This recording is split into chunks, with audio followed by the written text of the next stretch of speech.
What the heck is going on at our border? Frustrated border agents pulling out whips and chasing asylum seekers on horseback? President Biden, this is happening on your watch, my friend. You're watching The Roach on Florida TV. You'll remember President Biden told everyone that if he was elected president, he would end the assault that then President Trump was committing on asylum seekers. Well, you don't have to watch and listen to too much to realize we have some real problems at the border, Mr. President. Hey, you use your women? This is why your country because you use your women for this. You go, that way. Now, you can't be much of a human being if you don't cringe and feel sadness when you see this kind of behavior by Border Patrol agents. These people from Haiti and other places are simply trying to survive. They've traveled far to get away from their homeland, and their own country is hopeless and provides no opportunity. What do you expect these people to do? If I was them, I'd do the same exact thing. Hey, Mr. Horseback Cowboy Guy, watch your words. These are human beings and people who need a meal and a place to sleep. That's it. If you don't understand how Haitians feel, you probably have never been hungry and homeless in your life. We don't act and talk this way to each other. That said, beyond this, what do you want these border agents to do? Over 12,000 people show up at the border illegally? Illegally. And those agents have to round those poor people up like it's a rodeo? It's not the agent's fault. It's hot as heck out there. Everyone is stressed, overworked, and I will guess underpaid. This should never have happened. This all begins at the top, and that, of course, is President Biden.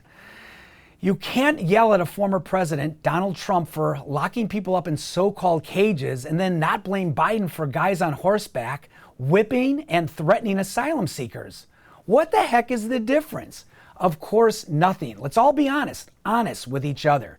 This is just another example of how dysfunctional our government really is. We can't do anything anymore in this country, and that includes our borders. We've been arguing about this for as long as I can remember. Now, some might think building a wall would solve the problem we learned from President Trump.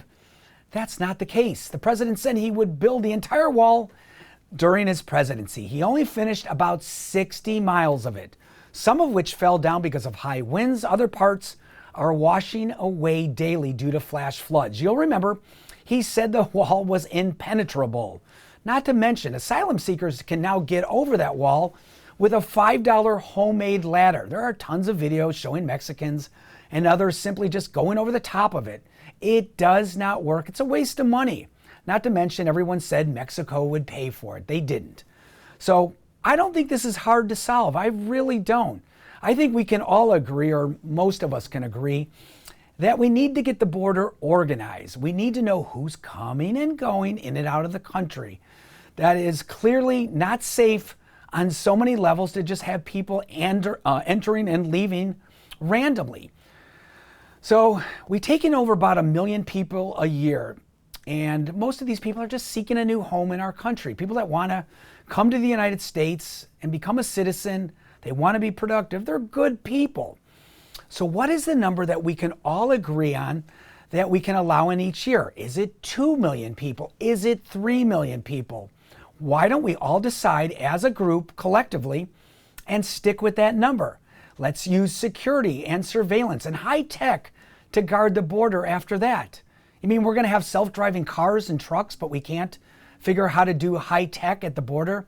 This would mean spending more money, but more effectively than a wall. We need to decide what to do with these people we catch going over the border. They need to be treated humanely and kindly. I think we can all agree with that. But that doesn't mean we provide housing and a place to stay until we figure out what to do with them. What do you want our federal government to do? Build temporary housing all along the border? Homes, apartments, dorms? How much do you want to spend on this? And where will that money come from? We are bankrupt as a country. And if we can spend money on housing along the border, what about housing for homeless people actually who are in this country from the United States? President Trump was absolutely correct when he said that asylum seekers need to remain in Mexico until we get a court date.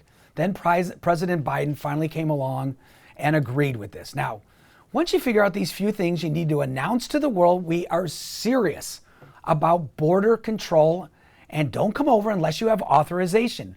We have the technology to stop you no matter where you cross, and we will send you back immediately. End of subject.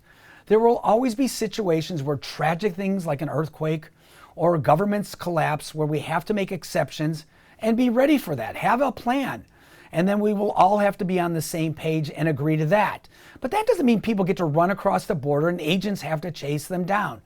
Come on, Joe Biden, get your act together today and get organized and solve this problem. I don't think it's that difficult. All right, don't forget to subscribe. Click that like button. I always appreciate it. I'm the Roach, and I'm out of here. No more Roach on Florida TV.